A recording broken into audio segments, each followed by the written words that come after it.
When I first joined the company, I was eager to prove myself. My boss noticed my dedication, and soon I was the one he relied on the most. I stayed late to finish his reports, organized his travel plans, and even took personal calls on his behalf.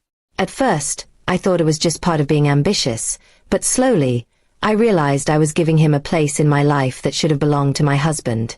My husband used to ask why I worked so late or why I seemed more worried about my boss's problems than our own household. I brushed off his concerns, telling him it was just work and nothing personal.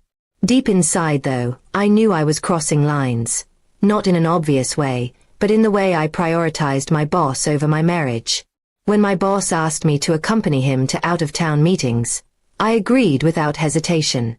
I handled everything for him. His schedule, his meals, his comfort, things I never did for my husband at home. My husband noticed my constant excuses and how distant I became, but I ignored his pain. Friends began to whisper, and even my family raised questions. Why do you care so much about your boss? Why not your husband? I laughed it off, but those words stayed in the back of my mind. I convinced myself I was doing it for my career, but in reality, I had lost balance. One evening, my husband confronted me directly. He asked if there was something between me and my boss. I denied it instantly, but he didn't believe me anymore. He told me that whether I admitted it or not, my actions had already betrayed him. That night, he slept in a different room, and the silence between us grew heavier. Over time, I noticed how cold he had become. He stopped asking about my day. He stopped waiting for me at dinner. The man who once cared about every detail of my life was slipping away, and I was too blind to stop it. My attention was still wrapped around my boss's needs. The breaking point came when my boss invited me to a company dinner, and I missed our wedding anniversary. My husband had prepared a quiet evening for the two of us, but I walked in late, exhausted and distracted. He didn't argue that night. He simply handed me the divorce papers the next morning. I was shocked. I begged him to reconsider, but he told me it was too late. He said he had felt like a stranger in his own marriage for far too long, and I had left him with no choice. The pain in his eyes was something I will never forget. What hurt even more was what he did afterward. He told everyone the truth, or at least, his version of it. He told our families, our friends, and even mutual acquaintances that I had put my boss before him in every way.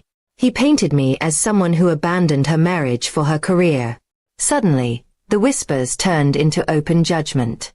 People looked at me differently. Some avoided me altogether. Others made comments behind my back. The respect I once had as a loyal wife and responsible woman was gone. I had built my reputation on trust, and now it was shattered. My boss never faced any consequences. He simply moved on, delegating tasks to someone else. I realized then how replaceable I was to him, while to my husband, I had been everything. I had lost the one person who truly cared for me. Nights became unbearable. I would lie awake, thinking of all the moments I had chosen work over my marriage. I thought about how easily I had brushed aside my husband's feelings and how much he had silently endured before giving up. In the end, I learned a painful lesson. Cheating doesn't always mean being physically unfaithful.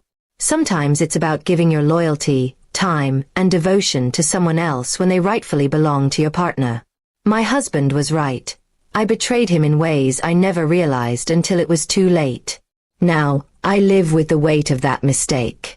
The divorce papers were just the final act, but the real punishment is knowing I gave away my marriage piece by piece, and when I finally looked back, there was nothing left to save.